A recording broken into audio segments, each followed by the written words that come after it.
और जो है वो अंदर जा रहा होता है, ठीक है, स्टमक तक। This is the lecture 2 of GIT physiology. Today we are going to start with peristalsis. So what is peristalsis? Peristalsis is a wave-like movement that pushes food forward. You've studied peristalsis before in FSC, so I'm sure you guys have an idea about what peristalsis is. There are two types of peristalsis. This is a primary peristalsis which starts in the pharynx. ठीक है? Peristalsis is an involuntary process. As I told you कि pharynx से आगे जाके जो food जाता है वो फिर हमारे पास इनवॉलेंट्री हो जाता है। सेकेंडरी पेरिस्टालसिस जो है वो हमारे पास एसोफेगस में स्टार्ट हो जाता है अगर हमें उसकी जरूरत पड़ती है। GERD, which we also call the gastroesophageal reflex, ठीक है, आजकल बहुत ज़्यादा कॉमन है। इसको हम कॉमनली एसिडिटी बोलते हैं, जो हम कहते हैं कि एसिडिटी हो गए और मुंह पर जो है तो तुरश तुरश सा पानी आ रहा है, ठीक है। पश्तो में हम कहते हैं कि त्रखे त्रखे उब में खुले राजी, सो दैट इज एक्चुअली गर्ड, ठीक है। गर्ड के लिए फिर उसकी मैनेजमेंट आप आगे पढ़ेंगे क्लासेस में कि गर्ड की मैनेजमेंट कैसे होती है। हम भी अक्सर पीपीआईज वगैरह लेते हैं उसके लिए, या फिर जो है तो हमारे पास डिफरेंट सिरप्स होते हैं, ठीक है, बाइकार्बोनेट्स होते हैं गर्ड को जो है हमारे पास कंट्रोल करने के लिए, ठीक है। तो what actually is GERD? GERD is the backward flow of food into the esophagus and it can damage the lining of the esophagus, ठीक है। हमने पढ़ा था कि म्यूकस उसको प्रोटेक्ट करता है पर GERD जो है उसको डैमेज कर सकता है, ठीक है। नर्वस कंट्रोल ऑफ स्वॉलोइंग, अब स्वॉलोइंग के हमारे पास एक जो है नर्वस कंट्रोल है, तो उसको जो है कौन क्रेनियल नर्व्स कंट्रोल करते हैं, ठीक है। हमारे पास मेनली ट्राइजेमिनल नर्व आ जाता है और ग्लोसोफेरेंजियल नर्व आ जाता है, ये हमारे पास नर्वस लेवल पर स्वेलोइंग को कंट्रोल करते हैं, ठीक है। ये क्यों ये क्या करते हैं, हमारे पास सेंसरी और मोटर कंट्रोल को प्रोवाइड करते हैं हमारे पास, सही है। गैस्ट्रिक सिक्रीशन, अब स्टमक हमारे पास डिफरेंट सिक्रीशंस प्रोड्यूस करता है, ठीक है, इनको हम गैस्ट्रिक कहते हैं, गैस्ट्रिक सिक्रीशंस, ठीक है। हमारे पास HCl आ गया, इसमें पेप्सिन आ गया, पेप्सिनोजन आ गया, म्यूकस आ गया और इंट्रिंसिक फैक्टर आ गया। हम आगे इनको डिटेल में डिस्कस करेंगे। गैस्ट्रिक ग्लैंड्स के हमारे पास दो टाइप्स होते हैं, ठीक है, there are the oxyntic glands and the pyloric glands. Oxyntic 80% होते हैं हमारे पास ग्लैंड्स और पाइलोरिक 20% होते हैं, ठीक है। ऑक्जेंटिक ग्लैंड्स जो है they are located in the fundus and the body of the stomach, ठीक है। और ये क्या करते हैं, हमारे पास HCl, पेप्सिनोजन और इंट्रिंसिक फैक्टर को सिक्रीट करते हैं, ठीक है। और पाइलोरिक ग्लैंड जो है हमारे पास वो एंट्रम में होता है, ठीक है, एंट्रम में होता है और ये हमारे पास म्यूकस को सिक्रीट करता है। एंट्रम जो हमारे पास है, तो एंट्रम जो है हमारे पास ग्राइंडिंग और मिक्सिंग में काम करता है, ठीक है। बेसिकली ये control area of the stomach है, ठीक है। और ये जो है हमारे पास lower part of the stomach को हम कहते हैं, ठीक है। पाइलोरिस से बिल्कुल जो पहले आता है हम उस पोर्शन को एंट्रम कहते हैं। फंडस क्या है हमारे पास, फंडस जो है upper dome shape part of the stomach जो है हम उसको फंडस कहते हैं, ठीक है। स्टमक का फंडस है हमारे पास। Cells of gastric glands, they are the mucous neck cells, ठीक है। What do? They produce mucus. The chief cells, they produce pepsinogen. Parietal cells produce hydrochloric acid and the intrinsic factor. And the ECL cells, they release histamine, ठीक है। अब ये histamine को क्यों release करते हैं,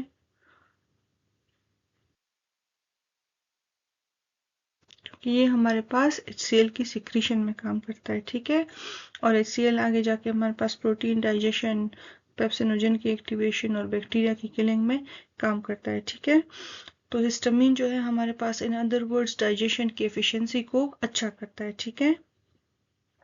अक्सर हम पेशेंट को जो है H2 ब्लॉकर्स देते हैं, ठीक है। तो वो क्या करते हैं, हमारे पास एसिडिटी को जो है ब्लॉक करते हैं by blocking the action of the histamine, ठीक है। अब HCl की फॉर्मेशन, तो HCl हमारे पास पैराइटल सेल्स में प्रोड्यूस होता है, ठीक है। It maintains a very acidic pH of around 0.8, ठीक है। So this helps in digestion, it helps to kill the bacteria and it also helps to activate the psinogen into pepsin, ठीक है। Pepsinogen हमारे पास proteins की digestion में काम करता है, ठीक है। और सॉरी पेप्सिनोजन और HCl मिलके हमारे पास पेप्सिन को एक्टिवेट करते हैं, ठीक है। पेप्सिनोजन जो है वो HCl के साथ रिएक्शन करता है, ठीक है, और ये आगे जाके जो है प्रोटीन्स को स्मॉल पेप्टाइड्स में कन्वर्ट कर लेते हैं, ठीक है। तो pepsin is an active enzyme and it works in acidic environment which is why it combines with HCl, ठीक है। HCl हमारे पास रेगुलेट कैसे कर होता है, तो फर्स्ट एंड फॉरमोस्ट, ठीक है, नर्वस कंट्रोल में ये जो है वेगस नर्व के थ्रू होता है, एसिटाइलकोलिन रिलीज होता है, ठीक है, और फिर वेगस नर्व के थ्रू हमारे पास जो है क्या होता है, HCl की रेगुलेशन कंट्रोल होती है, ठीक है। दूसरा जो है ना, ये हमारे पास गैस्ट्रिन के थ्रू इसकी जो है रेगुलेशन होती है, ठीक है। वो एसिड की सिक्रीशन को है हमारे पास जो है उसको कंट्रोल करता है, उसको इंक्रीज करता है, ठीक है, हम इन अदर वर्ड्स ये कह सकते हैं।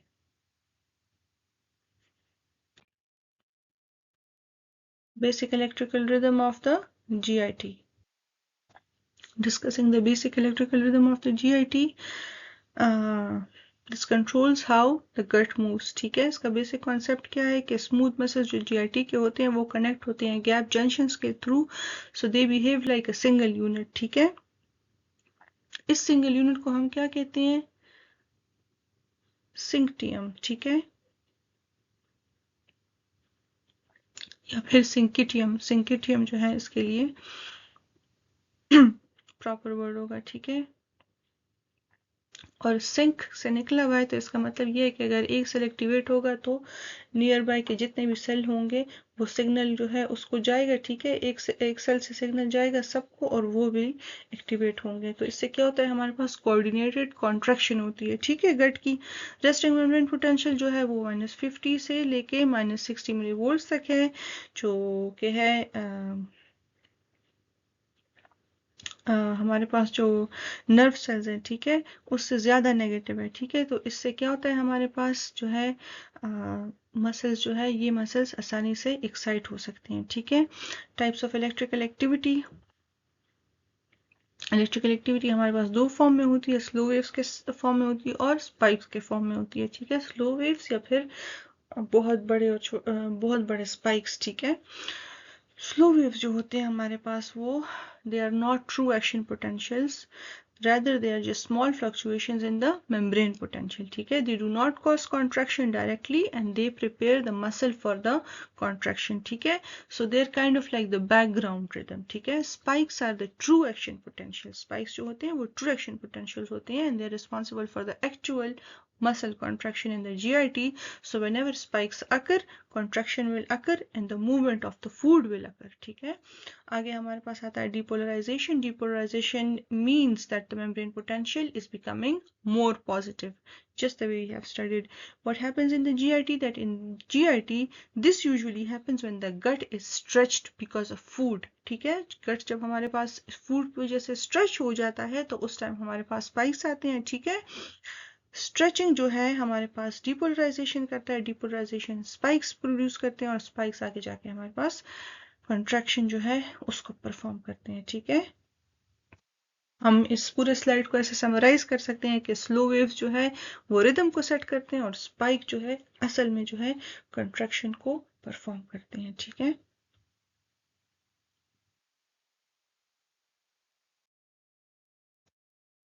इधर मैंने आप लोगों को और आसानी से जो है ये लिख के दिया है, आप लोग ये स्लाइड से देख सकते हैं।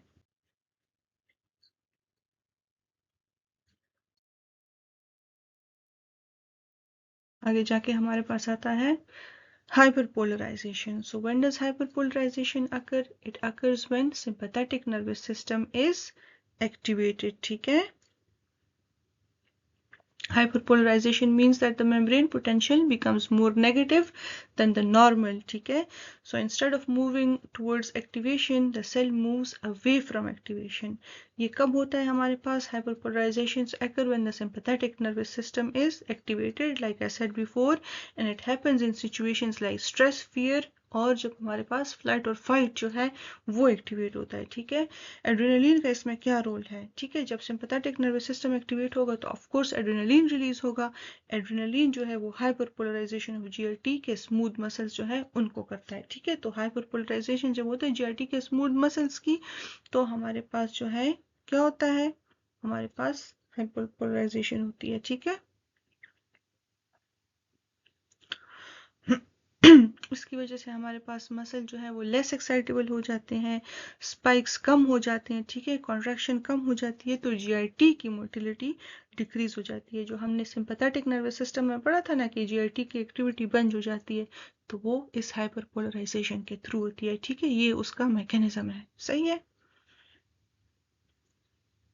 So we can say in other words that hyperpolarization makes the muscles less likely to contract, ठीक है। जब भी बॉडी स्ट्रेस में होगी डाइजेशन हमारे पास स्लो होगा। कैल्शियम का क्या रोल है हमारे पास, ठीक है।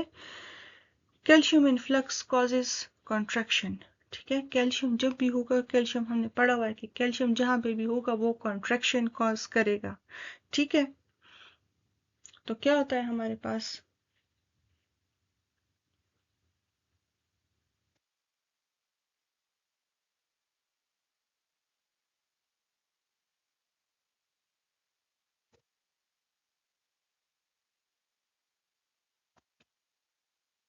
सिग्नल आता है, ठीक है।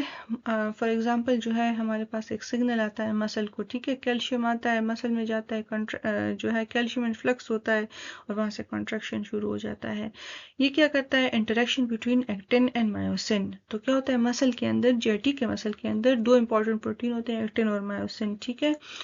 वैसे तो और मसल्स में भी होते हैं पर हम अब जीआईटी की बात करें तो जीआईटी की एग्जांपल लेंगे। कैल्शियम क्या होता है, इन दो प्रोटीन्स को इंटरेक्ट करता है, इन दोनों प्रोटीन को इंटरेक्ट करता है और ये एक दूसरे के ओर स्लाइड हो जाते हैं and this produces the contraction of the GIT muscle, ठीक है। फिर है हमारे पास एक्साइटेशन कॉन्ट्रैक्शन कपलिंग, ठीक है। इलेक्ट्रिकल सिग्नल से मसल कॉन्ट्रैक्शन तक ये जो जितना भी प्रोसेस है हम इसको एक्साइटेशन कॉन्ट्रैक्शन कपलिंग कहते हैं, ठीक है। एक्साइटेशन इलेक्ट्रिकल सिग्नल हो गया, कॉन्ट्रैक्शन मसल की कॉन्ट्रैक्शन हो गई, ठीक है। और इन दोनों के बीच में जो लिंक है वो कैल्शियम का है, ठीक है। Calcium connects electrical activity to muscle activity, ठीक है।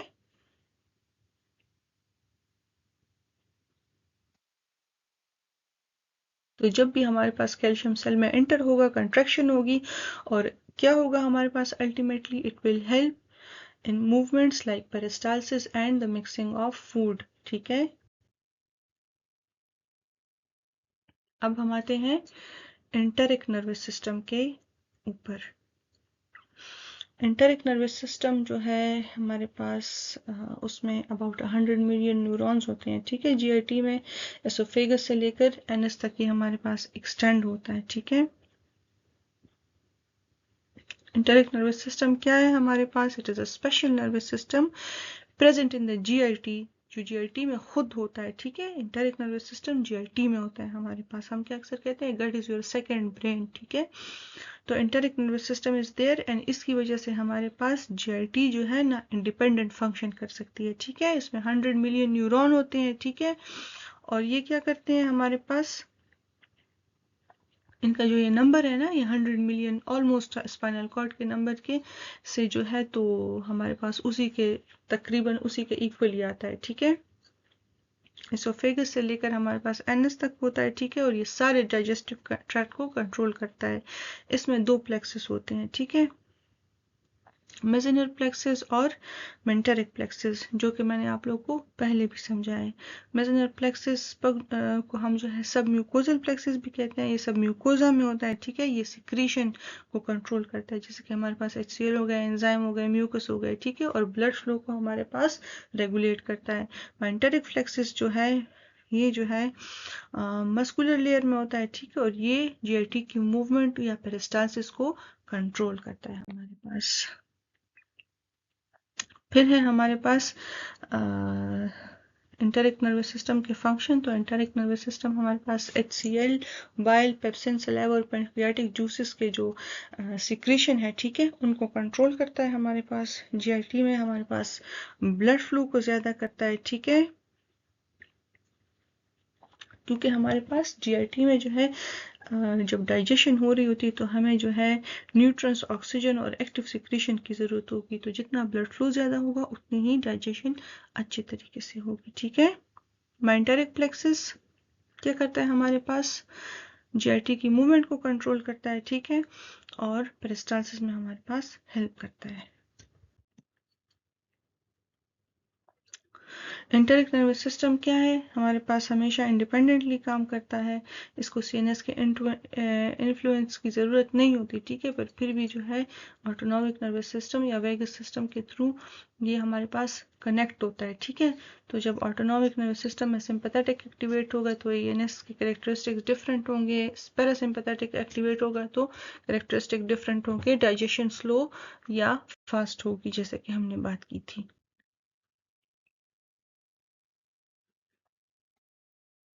ऑटोनॉमिक नर्वस सिस्टम क्या करेगा, सिंपल वर्ड्स में, ठीक है, हमारे पास जब भी जो है ऑटोनॉमिक नर्वस सिस्टम होगा, ठीक है, तो क्या होगा, हमारे पास पैरासिम्पैथेटिक नर्वस सिस्टम आएंगे और सिंपैथेटिक नर्वस सिस्टम आएंगे, ठीक है।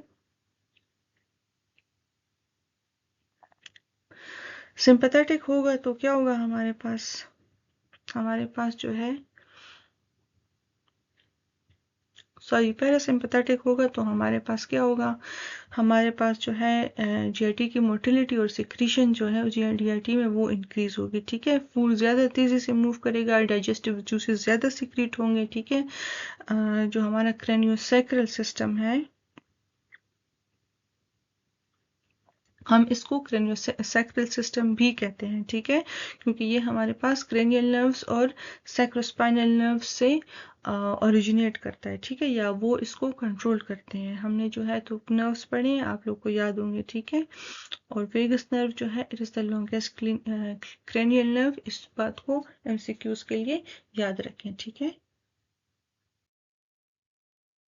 सिंपैथेटिक नर्वस सिस्टम हमारे पास GIT की मोटिलिटी को डिक्रीज करेगा, ठीक है, जैसे कि मैंने आपको कुत्ते वाली एग्जांपल दी थी ना, आप लोग को याद होगी, तो डाइजेशन उसमें बिल्कुल स्टॉप हो जाती है, ठीक है, तो आप लोग को इधर से याद होगा।